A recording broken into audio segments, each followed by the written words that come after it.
Hello students, तुम्हाला काल मी सांगितलं होतं की फिक्टिशियस ॲसेट्स बद्दल एक्झाम्पल देतो म्हणून. ते एक्झाम्पल देतो आणि पुढच्या नवीन डेफिनेशन आपण बघूया. ही थेअरी संपल्याशिवाय आपल्याला एक्झाम्पल्स घेता येणार नाही. थेअरी समजणं आवश्यकच आहे. आणि तुम्हाला जे परवा एक्झाम्पल्स दिले की नाही, प्रॅक्टिसला पण दिले, मी पण घेतले, कॅश ट्रान्झॅक्शन, क्रेडिट ट्रान्झॅक्शन, तशा प्रकारचे तुम्हाला एक्झाम्पल्स असतात आणि त्याच्यावरनं पुढं तुम्हाला प्रॉब्लेम सोडवायचे असतात. बिझनेस ट्रान्झॅक्शन असतात, बाकी काही विषय टेन्शन घेऊ नका. बिझनेस ट्रान्झॅक्शन असतात, त्याचे पोस्टिंग करायचे असतात, recording the transaction in the books of account, हे आपण शिकणार आहे.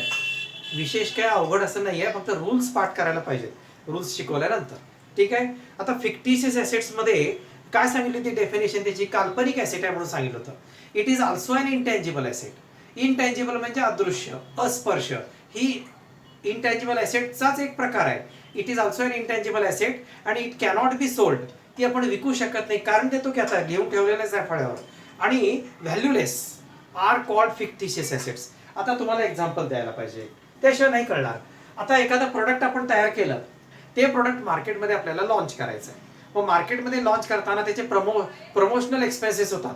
ठिकठिकाणी आपण त्याचे बॅनर लावतो किंवा एखादी हे व्हॅन तयार करतो आणि त्याला सगळीकडनं ते प्रोडक्ट हे करतो, त्याचा अनाउन्सिंग करत ती व्हॅन फिरत असते.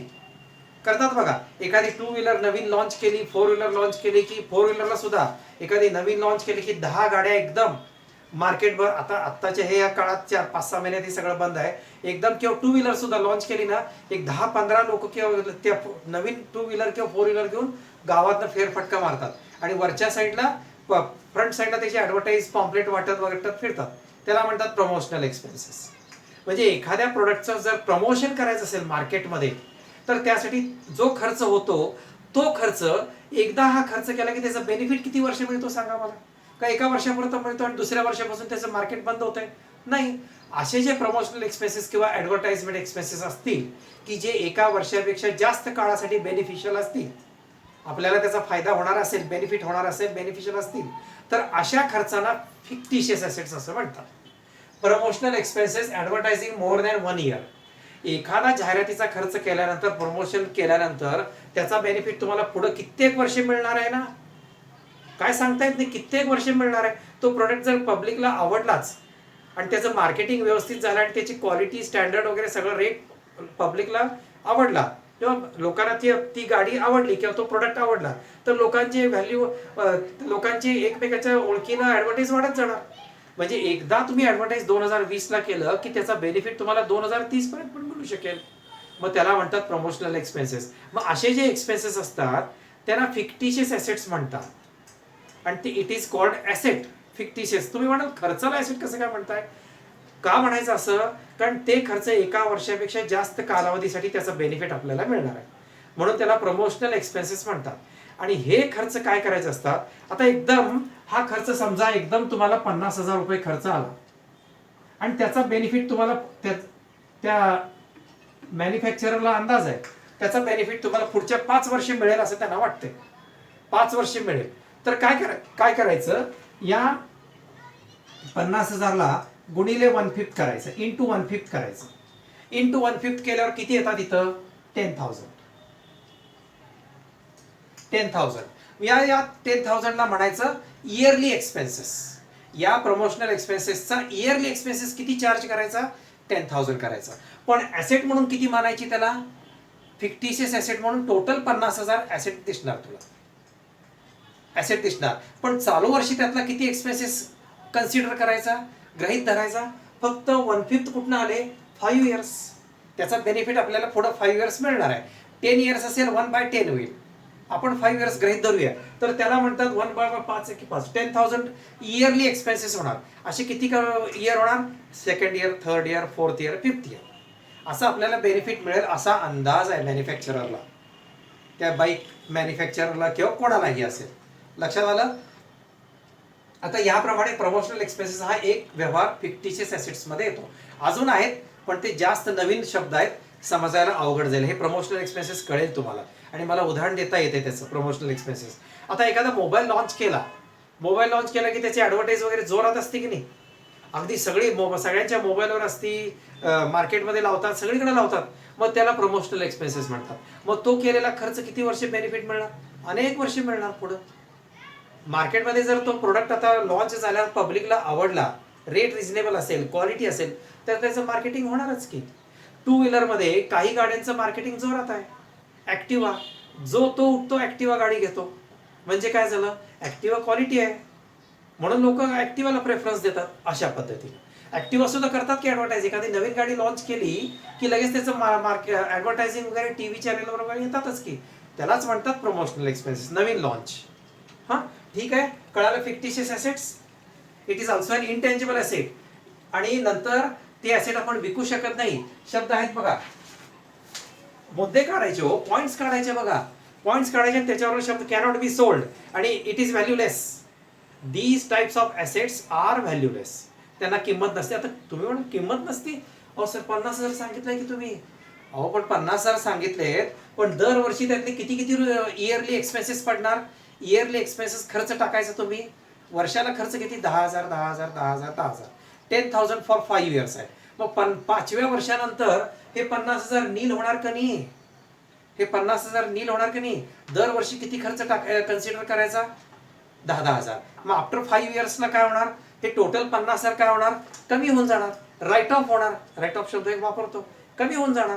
लक्षात आलं? मला पुढचे शब्द वापरताना अडचण येते. ऍक्च्युअल हे असे प्रमोशनल एक्सपेन्सेस बोलून टाकतो आता. हे असे प्रमोशनल एक्सपेन्सेस बॅलन्स शीटच्या ऍसेट साईडला घ्यायचे असतात, फिक्टिशियस ॲसेट्स. आणि तिथनं राईट ऑफ करत एव्हरी इयर एक्सपेन्सेस टाकायचे असतात. तिथनं राईट ऑफ करणं ही पुढची भाषा आहे हो, पुढची भाषा आहे. हां, ते कळणार नाही आता तुम्हाला. हे राईट ऑफ करत दरवर्षी 10,000 प्रॉफिट अँड लॉस अकाउंटच्या डेबिटला घ्यायचे असतात. आता काय हे सगळं नवीन बोललो मी, असू दे. तुम्ही आता फक्त एवढंच कन्सिडर करा, आफ्टर 5 इयर्स हे 5,000 काय होणार? निघून जाणार. म्हणून याला व्हॅल्यूलेस म्हटलेलं आहे. That's all. टेन्शन. आता काय शंका असेल तर परत मला विचारा, फोन करू शकता. सगळ्यांच्याकडे आहे हे आम्हाला पुन्हा एकदा सांगा. मी पुढचे शब्द उच्चारले हो, काही जणांना लक्षात येईल, बॅकग्राऊंड असेल तर लक्षात येईल तुम्हाला. ओके, चला. आजच्या डेफिनेशन काय काय आहेत? आजच्या डेफिनेशन फळ्यावर लिहिलेले आहेत.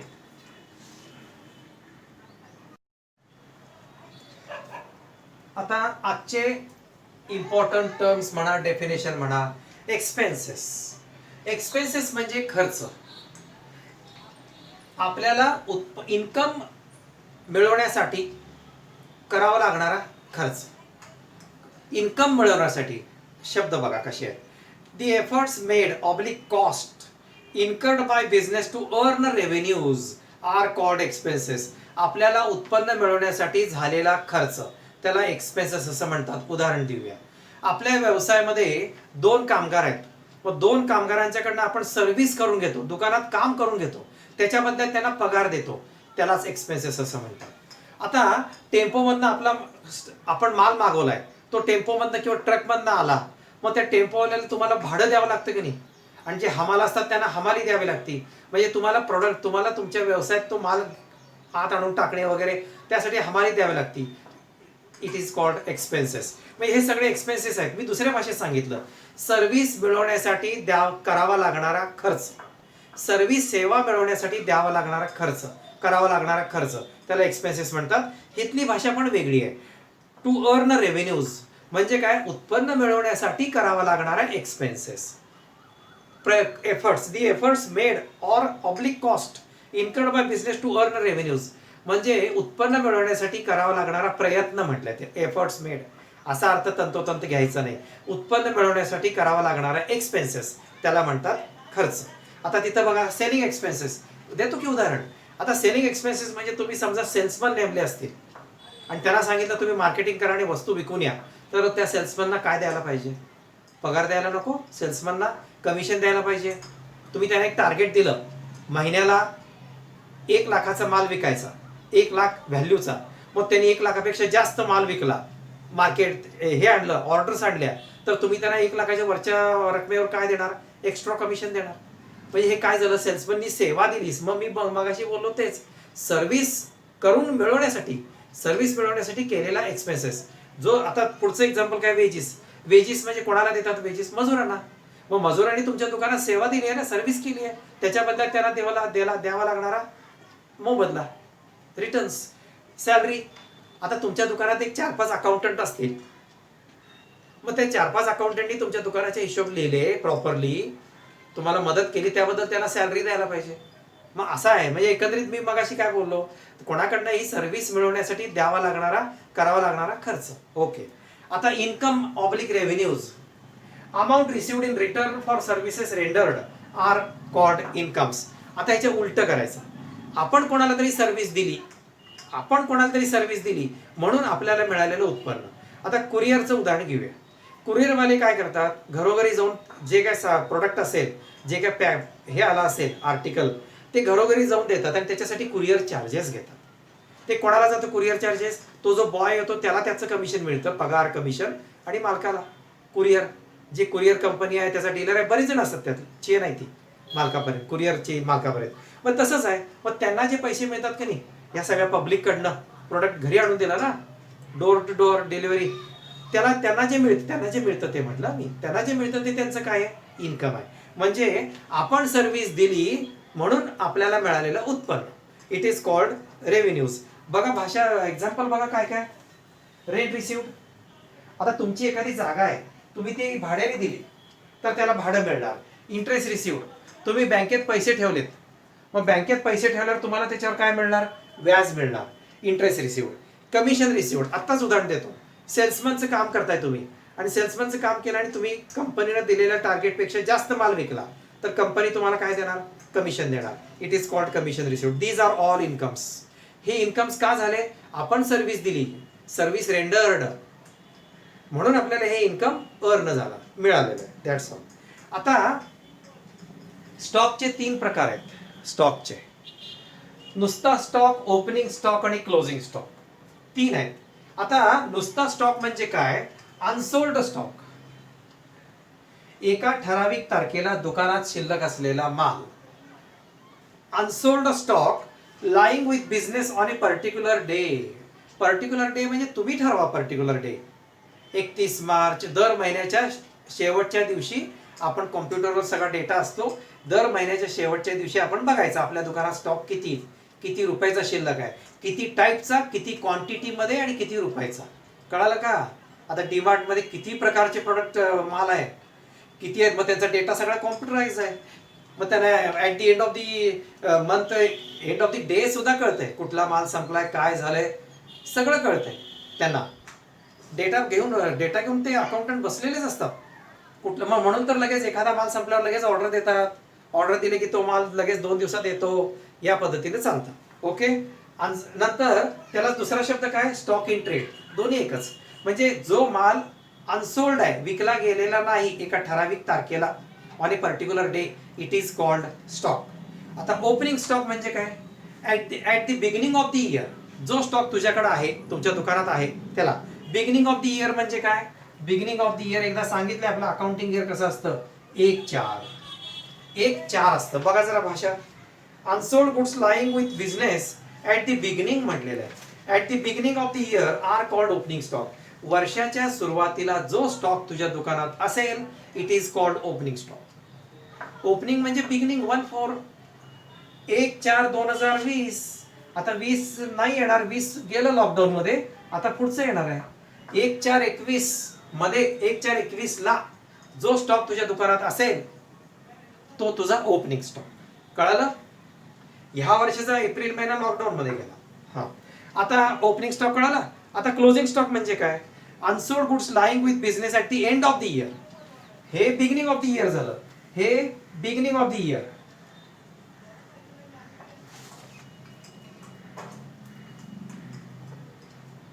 Beginning of the year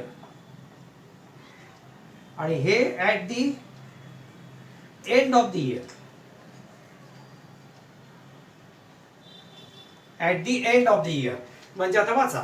unsold goods lying with business at the end of the year. आता तारीख कुठली देऊ? At the end of the year 31 March 2020. मी हे गृहीत धरला.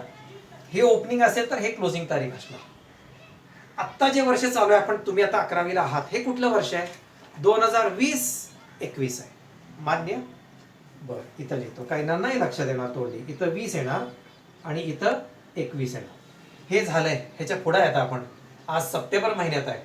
म्हणजे हे वर्ष सुरू झालंय, म्हणजे 1/4/2020 जो स्टॉक तुमच्या दुकानात असेल त्याला ओपनिंग स्टॉक म्हणायचं, आणि 31/3/21 जो stock at the end of the year जो स्टॉक तुझ्या दुकानात असेल त्याला क्लोजिंग स्टॉक म्हणायचं. कळालं? आणि नुसता स्टॉक म्हणजे काय? Unsold goods lying in the business on A particular day. एका ठराविक तारखेला जो विकला गेलेला माल नाहीये त्याला नॉर्मल स्टॉक असं म्हणतात. कळालं? ओके. आता डिस्काउंट बघा. डिस्काउंटला किती शब्द आहेत बघा. अलाउन्सेस, कन्सेशन, रिबेट, हे सगळे शब्द माहीत असावेत. ऍडजस्टमेंट मध्ये येतात रिबेट. आता डिस्काउंट कोण कोणाला देतो? सेलर कस्टमरला देतो. सेलर कस्टमरला देतो. का देतो? कारण आपल्या दुकानातनं माल विकला जावा. दरवर्षी जून जुलै ऑगस्टला वगैरे मान्सून सेल असतात बघा. Monsoon sale. पण या वेळेला या करोनामुळे मान्सून सेल वगैरे सगळा प्रकार बंद झालेला आहे. तिथे मान्सून सेल असतात आणि एकावर एक फ्री, 50% डिस्काउंट, 10% डिस्काउंट, 20% हा सगळा प्रकार चाललेला असतो. म्हणजे कस्टमरना अट्रॅक्ट करण्यासाठी डिस्काउंटची ऑफर ठेवलेली असते. डिस्काउंटची ऑफर भाषा बघा. Given by seller to customer is called a discount. म्हणजे डिस्काउंट कोण कोणाला देतो? Seller to customer. सेलर हा कस्टमरना डिस्काउंट देतो त्यांना अट्रॅक्ट करण्यासाठी, म्हणजे आपला सेल वाढवण्यासाठी डिस्काउंटची ऑफर असते. आता त्यात 2 प्रकार आहेत डिस्काउंटमध्ये, तेही एक्सप्लेन करतो आता. आणि पुढे जे ते 2 प्रकार आहेत की नाही, ते 2 प्रकार नंतर तुम्हाला एक्झाम्पल मध्ये शिकवायला घ्यावे लागणार आहेत मला. डिस्काउंटचे 2 प्रकार आहेत. एक कॅश डिस्काउंट. हे 2 डिस्काउंट घेऊया आणि आजचं लेक्चर थांबवूया. आणि दुसरा ट्रेड डिस्काउंट.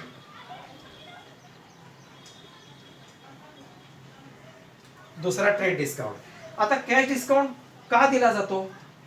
तुम्ही जे कस्टमरला माल विकलेला असतो त्याची प्रॉम्प्ट रिकव्हरी व्हावी, त्यांच्याकडनं ताबडतोब पैसे मिळावेत, म्हणून कॅश डिस्काउंट दिला जातो. आणि कॅश डिस्काउंट हा always given on cash transaction. हे सर्वात महत्त्वाचं लक्षात ठेवा. क्रेडिट ट्रान्झॅक्शनवर कॅश डिस्काउंट देत नाही. तर कसं जमेल क्रेडिट आणि कॅशचं? Cash discount is given on cash transaction only. इथं नाही आहे पण मी सांगितलंय. तुम्ही लिहू शकता माझं लेक्चर ऐकून, तुम्ही तुमच्या वाक्य वाढवा ना तिथं. बघा आता वाक्य. And allowance and oblique concession given to customer oblique debtor. एकदा म्हटलं तर मी, डेटर म्हणजेच कस्टमर, ज्याला तुम्ही माल क्रेडिट सेल करता, ज्याला तुम्ही माल उधारीवर विकता. हा, त्या शब्दाची एक लिस्ट पाठवायची, 1-2 दिवसात पाठवतो. Credit sales, cash sales, credit purchase, cash purchase, बरेच जे मला माहित आहे ते नोट्स वाचतो, त्याच्यावरनं घेतो सगळे मराठी अर्थ त्याचे, आणि त्याचा फोटो पाठवतो. तर तुम्ही वहीच्या बॅक साईडला लिहून काढा. सगळ्यांनीच लिहून काढा, जरी इंग्लिश मिडियम असलं तरी.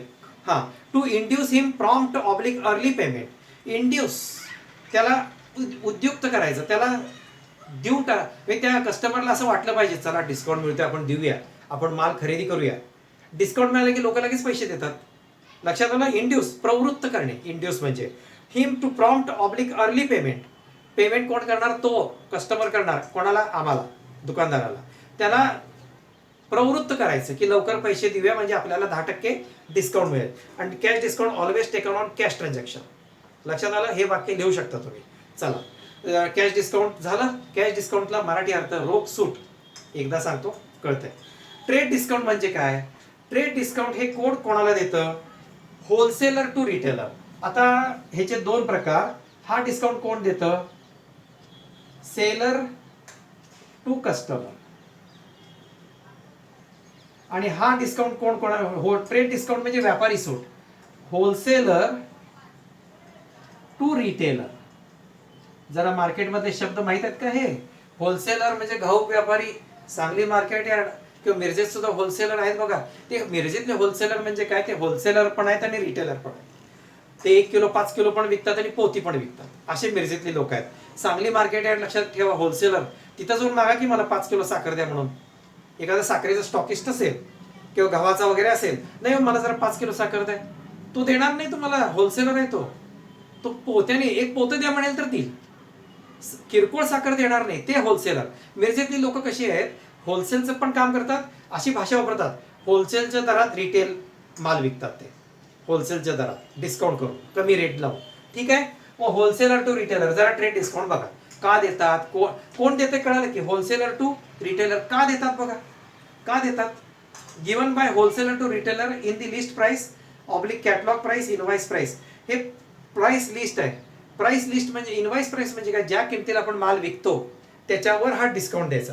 आधी त्यांनी किमती वाढवूनच लावलेले असतात. त्याच्यात ते डिस्काउंट देतात. विशेष काय करत नाही. पुढं trade discount is called trade discount.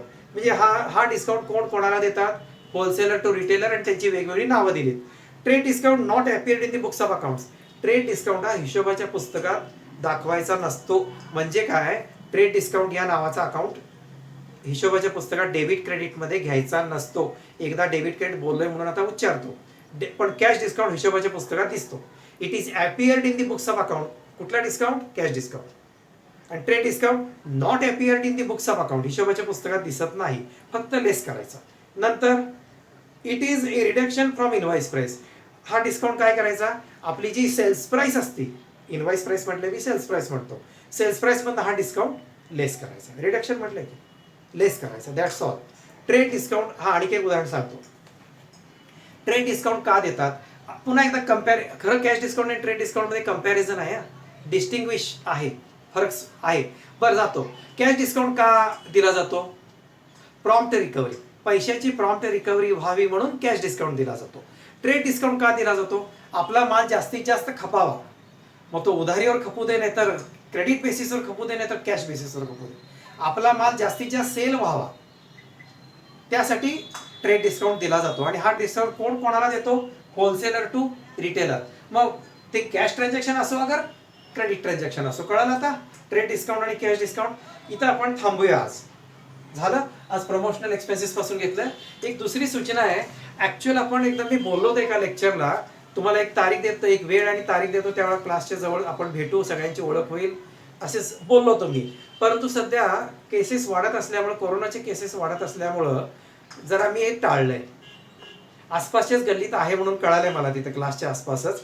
आता काय करायला लागलेत, ज्यांना पॉझिटिव्ह आलेत त्याला होम आयसोलेशनच द्यायला लागलेत. आणि ते पहिल्यांदा असं बांबू लावून कोविड प्रतिबंध क्षेत्र असं काय लावत नाहीत, आता लावत नाहीत. त्यामुळे आपल्याला कळत नाहीये कुठं कोण, कुठला पेशंट कोणाच्या घरात आहे, आपल्याला काय माहीतच नाहीये. हां, पहिला लावायच ते असं बंद करून बॅनर, आता ते बंद केले, पण आहे एरियात आहे, मी सांगत नाही. त्यामुळे क्लासच्या आसपास वगैरे जायला नको म्हणून मी ते कॅन्सल केलंय. सध्या थांबवलंय. जरा आणखी एक 8 दिवस जाऊ देत, बघू तिथल्या आसपासचे पेशंटचं रिपोर्ट येईल मला, बरे झाले, त्यांचं हे बंधनं हे झालं, त्यांचं आयसोलेशन संपलं म्हणून, मग आपण भेटूया. नाहीतर मग इथं घरी येऊन भेटायला लागेल, बालाजी टोला, ते बघूया. त्यामुळे मी हे थांबवलंय. माझ्या लक्षात होतं एकदा सगळ्यांना भेटून एकदम एका वेळेला वेळ देऊन, दिवस देऊन बोलूया म्हणून, परंतु ते मी स्टॉप केलेलं आहे. एका लेक्चरमध्ये बोललो होतो मी. हां, ठीक आहे, आज इथं थांबूया. सर्वांनी परवा दिलेलं होमवर्कचं उलटं झालंय. मी आधी आन्सर पाठवलं आणि त्या पुढच्या व्हिडिओत मी बोललोय त्याच्याबद्दल, उलटं झालंय ते. असू दे, आन्सर तेवढं चेक करा. कुठलं वाक्य तुम्हाला रिपीट एक्सप्लेन करून पाहिजे असेल तर मला सांगा. व्हॉट्सअपला अजून ठेवलंय मी, तुम्ही मेसेज टाकू शकता कुठल्या नंबरचं पाहिजे, सर एक्सप्लेन करून द्या, करतो मी. ओके, ठीक आहे.